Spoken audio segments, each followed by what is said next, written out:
Bonjour mesdames et messieurs et bienvenue à votre émission Invité de l'écho, une émission qui va s'intéresser spécifiquement sur la problématique de classe moyenne en République démocratique du Congo. Pour aborder cette problématique, nous avons le réel honneur de recevoir monsieur Léonard Moulama Matalatala qui est directeur en charge de l'étude et planification de l'Agence pour la promotion de classe moyenne en République démocratique du Congo.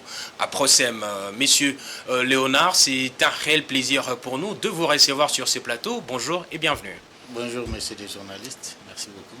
Avec vous, nous allons pendant 25 minutes tenter d'expliquer ou de démontrer s'il existe bel et bien une classe ou de classe moyenne en République démocratique du Congo et aussi de déterminer le mécanisme de sa promotion en République démocratique du Congo. Je l'ai annoncé, vous êtes directeur en charge de l'étude et planification à Procem, Agence pour la promotion de classe moyenne. C'est quoi à Procem? Parlez-nous. Merci beaucoup. Comme vous l'avez dit, APROCEM, c'est en fait un sigle pour dire Agence pour la promotion de classe moyenne. Elle a été créée par le décret numéro 21/03 du 2 octobre 2021 et régie par la loi 08/009 17 juillet 2008 portant dispositions générales applicables aux établissements publics. En fait, APROCEM, c'est une transformation d'une ancienne structure qui était dénommée Programme d'appui au secteur privé, PASP.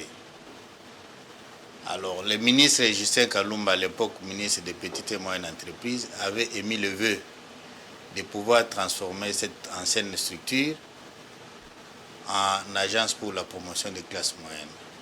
Dans ce décret-là, APROCEM a été créé avec d'autres structures sœurs, dont la NADEC, le FOGEC, l'ARSP. Chaque structure a ses missions spécifiques et l'objet de sa création. Les missions de l'APROCEM? Alors, avant d'aborder les missions, je m'aimerais aborder d'abord l'objet social pour lequel l'APROCEM a été créée. Allez-y. L'APROCEM a été créée d'abord comme objet social l'identification et la classification des classes moyennes, la promotion des classes moyennes et puis la définition et la proposition au ministre des tutelles les mesures anti-déclassement des classes moyennes. Quant aux missions, les missions sont réparties en 4 matières. En matière d'abord d'études, en matière de statistiques, en matière de promotion des classes moyennes et puis en tant qu'observateur actif du gouvernement. Alors, si je peux détailler ces 4 matières-là, Oui. En matière de statistiques, l'APROCEM doit mener des études en rapport avec la promotion des classes moyennes. Elle doit mener des études en vue d'identifier et de classifier les classes moyennes congolaises et enfin mener des études en vue de définir les référentiels des classes moyennes congolaises. En fait, si je peux m'attarder à ces derniers points, si la classe moyenne existe, on va se référer à quoi? Quels sont les critères qui peuvent faire de quelqu'un, d'un ménage ou bien d'un individu de la classe moyenne? Ça, ce sont des études que nous devons mener. Oui, puisque vous parlez de mission de l'APROCEM, vous avez d'ailleurs déjà parlé de l'objet social qui est l'identification, la promotion de classe moyenne, mais il y a une question qui taraude aujourd'hui les esprits de Congolais, mais est-ce qu'il existe une classe ou de classe moyenne comme c'est dans votre dénomination en République démocratique du Congo? Bon, parler de l'existence d'une classe moyenne, je dirais non, mais plutôt des classes moyennes. Ok. Parce que si nous devons remonter à l'histoire, les classes moyennes ont bel et bien existé dans le pays. À l'époque, si vous vous souvenez, il y a M. Kindwelo, le propriétaire de la BIC, il y a M. Dokolo, il y a Papa Jeannot Bemba et bien d'autres. La classe moyenne a existé. Et une classe de fonctionnaires d'ailleurs. cette catégorie sociale-là, les fonctionnaires de l'État et même dans les chefs des enseignants même, jusqu'au niveau de l'enseignement. Elle a existé. Mais depuis un certain temps, elle semble être menacée. Ben, je pense qu'on est allé un peu vite, mais pour les téléspectateurs qui nous suivent, qu'est-ce qu'ils peuvent bien retenir de classe moyenne pour que qu'on sache maintenant identifier et déterminer si il existe des classes moyennes en République démocratique du Congo. C'est comme je l'ai dit, les classes moyennes n'existent pas une classe moyenne, mais les classes moyennes. Oui, oui, c'est quoi? Qu'est-ce qu'on peut entendre par classe moyenne? Par classe moyenne, on peut entendre cette couche de la population, s'il faut parler dans un langage vulgaire, parce que plus tout simple, le monde qui peut me suivre n'est pas scientifique. C'est une classe intermédiaire entre les riches et les pauvres, une couche sociale. Et la définition des classes moyennes, en fait, c'est un sujet, disons, trop large, parce que jusque-là, même les scientifiques ne se sont pas accordés sur une définition qui peut mettre tout le monde d'accord. Une définition précise n'est pas encore établie. En tout cas, c'est relatif par rapport au pays et par rapport à l'environnement dans lequel vous vous situez. Mais si nous devons aller dans la littérature, comme nous l'avons lu, comme nous pouvons le faire, il y a les institutions internationales comme la BAD, comme la Banque mondiale, comme le PNUD, et bien d'autres qui chacun a donné sa définition de la classe moyenne. Et si nous pouvons réunir tous ces critères-là avec les réalités internes, nous pouvons dire qu'un ménage ou un monsieur qui peut se situer à la classe moyenne, c'est celui qui est à mesure de satisfaire ses besoins socio-économiques de base. Il a la possibilité d'épargner et il a la possibilité d'avoir une unité de production. Si je peux conclure en quelques termes. La définition que nous, à POSEM, avons adoptée pour le Congo en ce qui concerne la classe moyenne. Je vais vous dire, vous ne parlez pas d'une classe moyenne, mais des classes moyennes. Mais c'est quoi cette nuance? Bon, la nuance, c'est que en nous référant au standard international, la Banque mondiale et la Banque africaine de développement ont catégorisé les classes moyennes en 3 niveaux. Il y a la classe moyenne inférieure, il y a la classe moyenne flottante et puis la classe moyenne supérieure et enfin vient la classe des riches. Donc c'est sous une forme d'un... Je ne sais pas si je peux avoir un bic. Donc je peux vous prêter le mien. En fait, c'est sous forme d'une pyramide.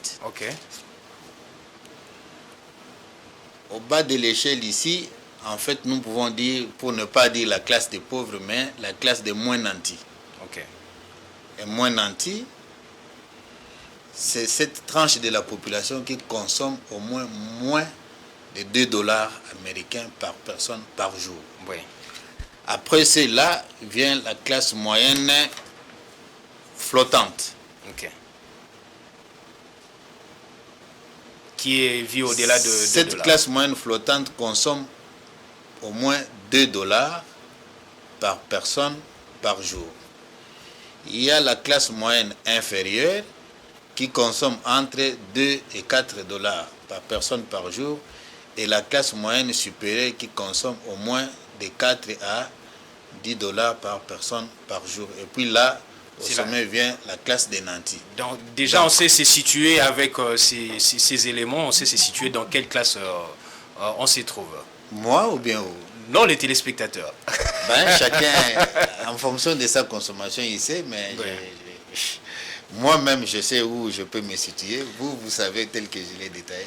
Oui, alors, vous venez de souligner qu'il existait bel et bien de classe moyenne en République démocratique du Congo. Vous avez donné de références avec de quelques patrons qui ont aussi existé en République démocratique du Congo. Mais est-ce qu'aujourd'hui, on est en 2024, on peut parler de classe moyenne en RDC par rapport au travail que déjà vous faites? Vous êtes arrivé déjà à identifier cela ou bien c'est un travail qui est encore en train d'être fait?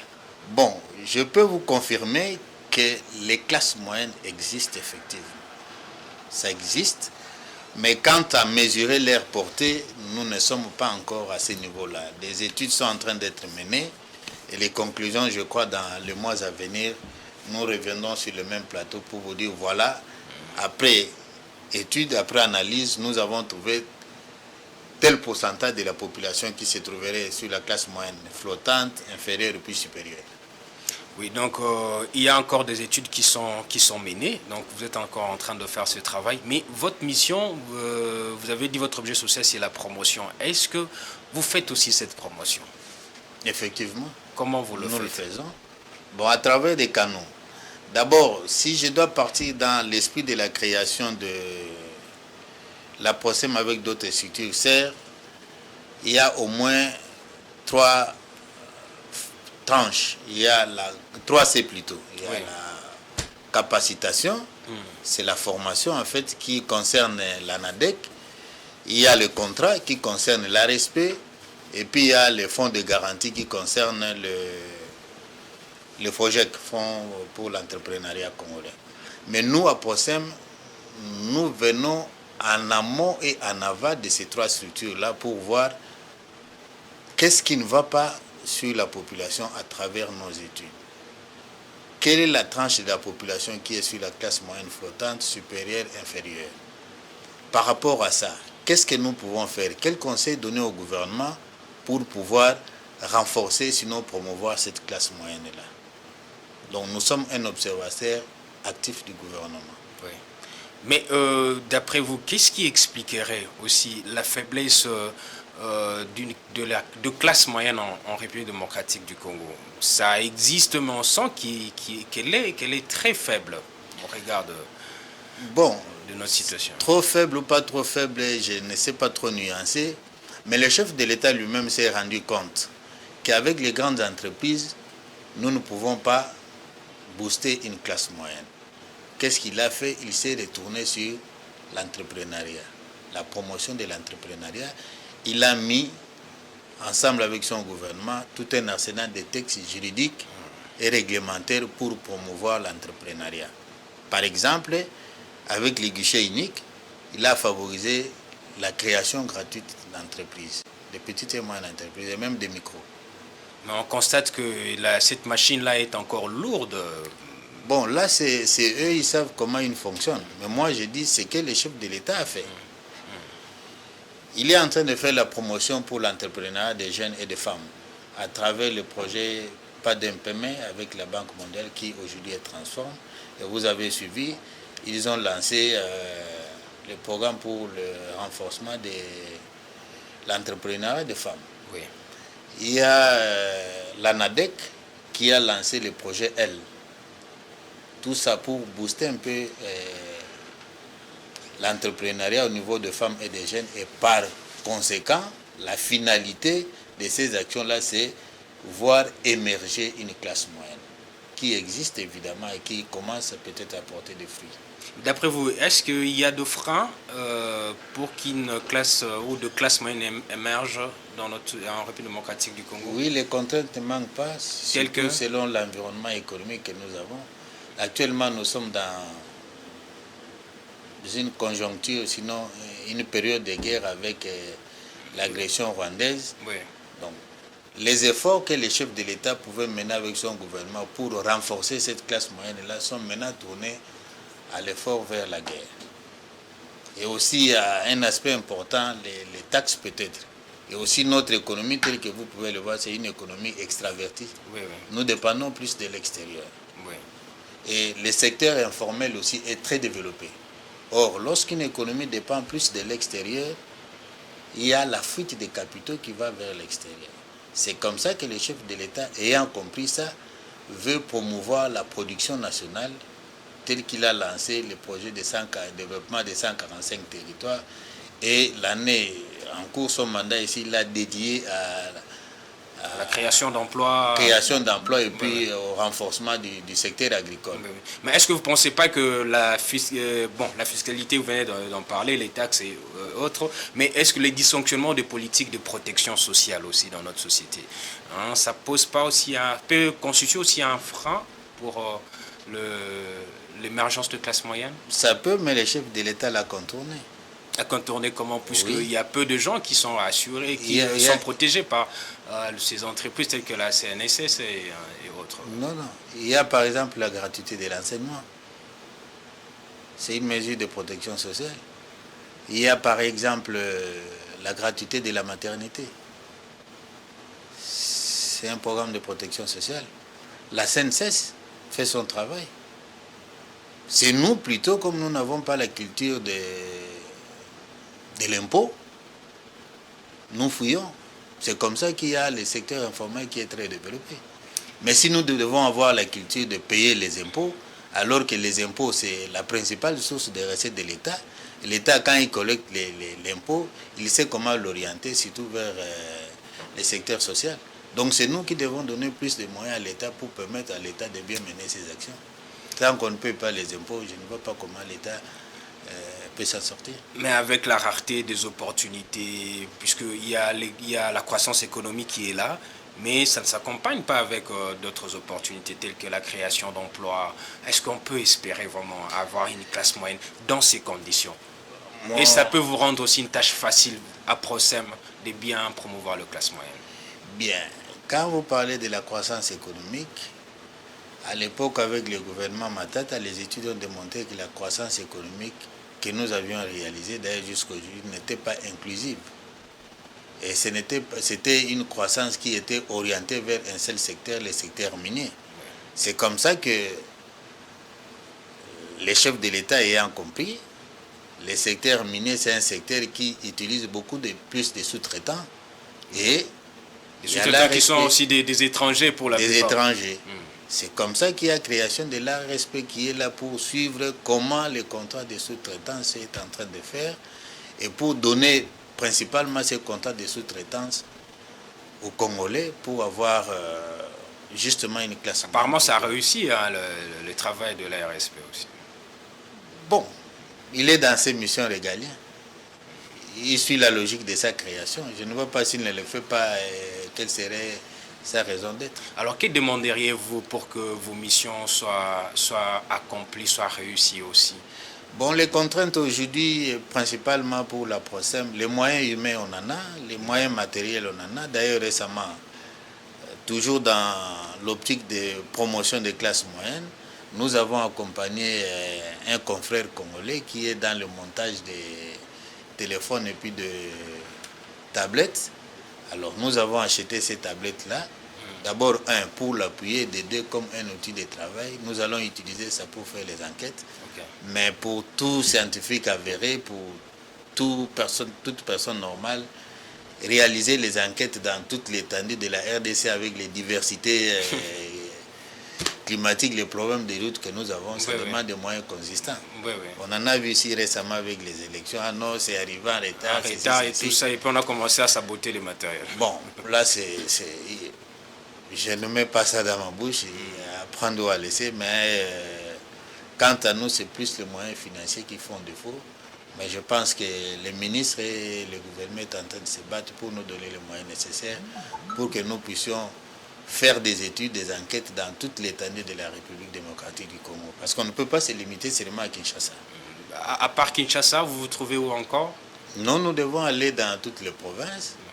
Aujourd'hui, nous sommes dans une phase de création ou bien d'implantation de la Procem dans toutes les provinces. On a commencé avec la province du Nord Kivu, principalement à Goma. Oui. Bon, demain, ça sera à Mbunjimayo, à Kananga. Le lendemain, ça sera à Lualaba. Le surlendemain, à gauche, à droite. Pourquoi le choix de Goma en premier? C'est là où il y a plus d'entrepreneurs ou il y a une autre raison qui a motivé la direction générale? Bon, la raison principale, c'est que Goma, vivant dans un contexte de guerre et d'agression, s'est résilié. Donc, ils vivent avec ça, ils ont accepté leurs conditions et puis ils sont en train de faire des merveilles.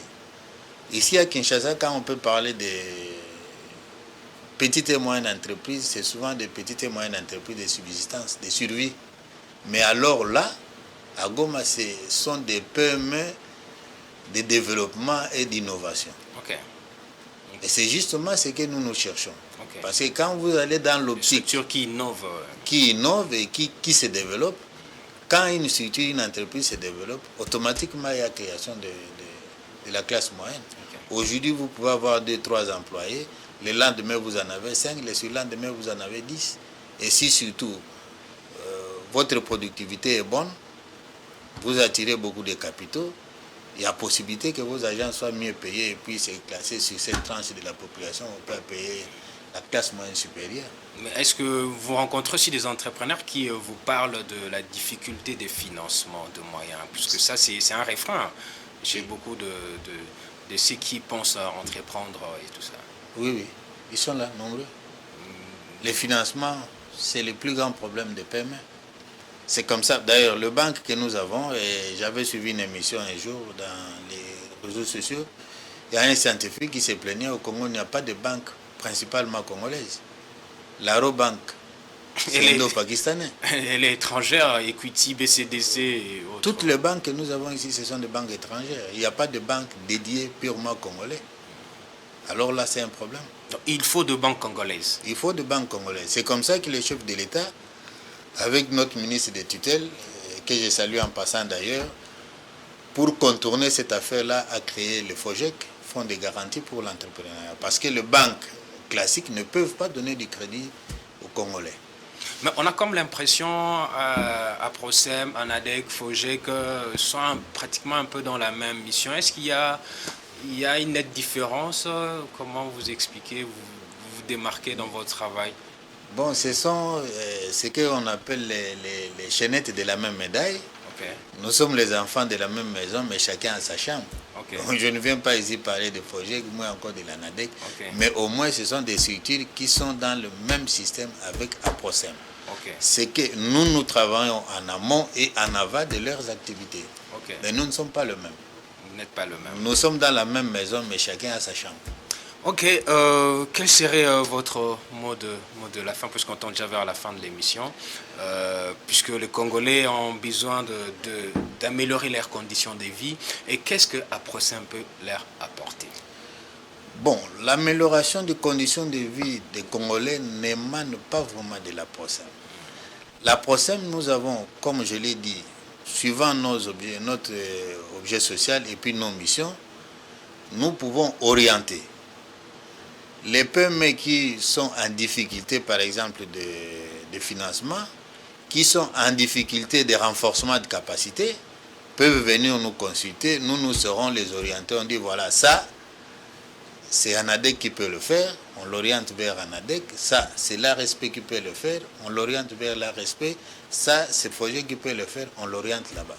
Donc nous travaillons en synergie avec ces structures sœurs-là. Donc ceux qui peuvent venir nous consulter, c'est nous exposer leurs problèmes. Quel est votre problème? Ah non, je veux créer une entreprise. Tu veux créer une entreprise? Oui, ok. Première formalité, il faut te faire enregistrer. Ou c'est, va voir les guichets uniques. Okay.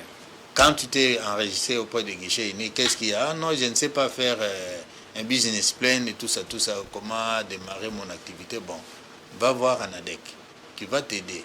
Bon, je fais mon plan d'affaires, mais je manque de financement. Bon, ok. Va voir un peu le FOGEC, s'ils peuvent accepter, ils vont te donner le financement. Ok, il a eu le financement, il a produit, mais il cherche peut-être un marché où écouler son produit.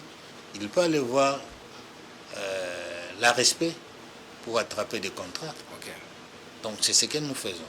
Mais il y a aussi une chose, hein, on va terminer, on aimerait bien comprendre.